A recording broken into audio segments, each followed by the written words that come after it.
Hola, ¿qué tal amigos? Bienvenidos a una nueva edición de Noticias del Río de la Plata. El tema del día de hoy, coronavirus, aniquilar o convivir. Muchísima gente en el mundo se siente muy confundida por lo que se manifiesta fundamentalmente a través de las autoridades políticas mundiales sobre el tema del desarrollo de la pandemia del COVID-19. Parecería estar primando el que por largo tiempo se va a tener que convivir con este flagelo. Obviamente que una pregunta sencilla a efectuar a los referentes sanitarios de los países es si se puede destruir el virus. En realidad, ¿cuál sería la forma de hacerlo? Seguramente que los científicos nos dirían cuarentena estricta y testeos masivos.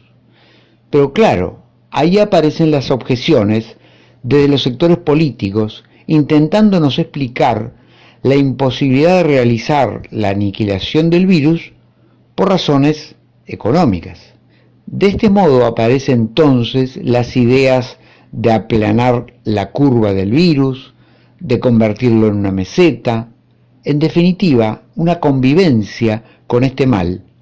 Pero cuidada a los efectos que no se terminen, por ejemplo, colapsando los sistemas sanitarios, esgrimiéndose entonces como concepto lo adecuado de un distanciamiento social preventivo a la espera de una vacuna o de la fabricación de un medicamento farmacéutico eficaz. Variables entonces que se terminan por conjugar en la dirección de restablecer las actividades económicas. Es evidente que este camino es el que están tomando los países centrales, ciertamente con algunas diferencias entre los mismos, pero con una orientación bastante similar. Pero llega el momento de preguntarnos, ¿la convivencia con este mal es plausible? ¿Esta nueva normalidad, esta nueva realidad, es lo ideal dentro de lo que se pudiera llegar a ser? Realmente no sabemos si nos llama la atención o no el coro repetidor a través de los medios de difusión masivos de esta estrategia como la única posible. Hay un país que dice que eliminó el virus, y no como una casualidad, sino por un convencimiento estratégico en hacerlo. Y realmente no es noticia. Llama la atención que Nueva Zelanda no sea la noticia más relevante y esperanzadora en la agenda noticiosa mundial. Eliminó el virus y fue noticia un solo día. ¿Acaso no es como para preguntarse si no será el ejemplo a seguir? Ciertamente que su geografía, al ser insular, ofrece ventajas, pero también, y seguramente lo más importante, fue que su primer ministra Jacinda Ardern no anduvo con rodeos. Le dijo a su pueblo, vamos a matar al virus, y se hizo. Los relativizadores de siempre van a decir que, por ejemplo, en el Río de la Plata no están las condiciones dadas porque la economía no lo permite.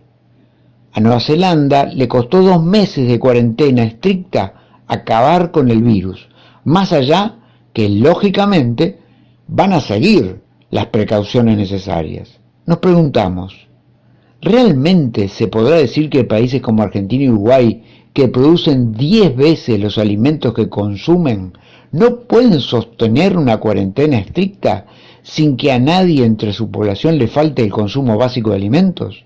Sabemos que Argentina ha tomado medidas de prevención sanitaria de importancia que van un poco más allá que las tomadas por Uruguay. En este país, basadas más en una exhortación a cuidarse que en una imposición. Seguramente ambas sociedades han hecho esfuerzos de importancia. Lamentablemente, el incremento de casos se sigue registrando, promedialmente más alto del lado argentino que del uruguayo. Creemos que fundamentalmente esto se basa en lo que atemorizaba y finalmente sucedió, y es que el virus llegó a las zonas más carenciadas, las villas, zonas de hacinamiento y de gran vulnerabilidad social. Zonas que también existen en Uruguay, los llamados cantegriles o asentamientos, ocupados por un gran número de uruguayos, pero que al menos hasta ahora, y ojalá se mantenga así, registra mínimos casos. Esta realidad de marginalidad en ambos países a todas luces interpela y avergüenza.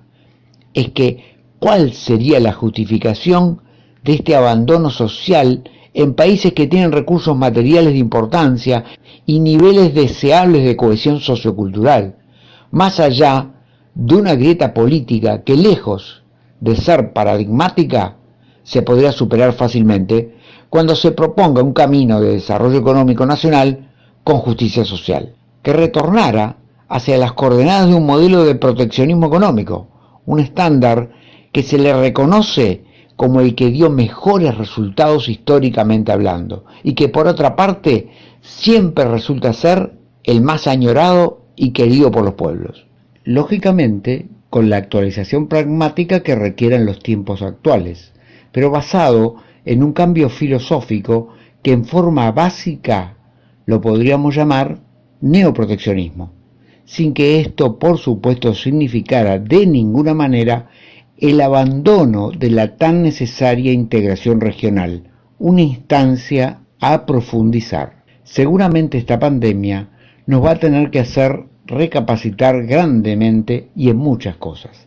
Algunas de ellas podrían ser la necesidad de repoblación de los campos, la instrumentación de planes pesqueros, de la construcción y de otros proyectos básicos que le dieron trabajo a muchos en la sociedad posmoderna que no encuentran cabida, debiéndose además encender una alerta notoria, porque a través del proceso tecnológico, una instancia para nosotros a controlar, por ejemplo, vía una alta carga impositiva al momento de su importación, porque realmente se constituye mucho más en una amenaza que en una ventaja, y no solo para los sectores más excluidos.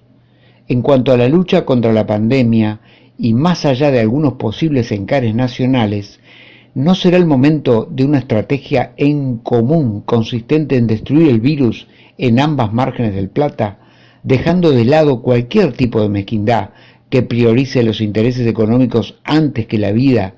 Y además, ¿no será del caso que el ahorro de hoy se termine convirtiendo en un desastre económico del mañana, dándole razón al dicho popular que lo barato termina siendo caro? Por otra parte, ambos países deben tener en cuenta que sobre ellos pende una espada de Damocles dramática, la situación brasilera. En Uruguay, por ejemplo, según informes de prensa, en su frontera norte y noreste, en el último fin de semana han circulado miles y miles de vehículos, traspasando las fronteras en uno y otro sentido.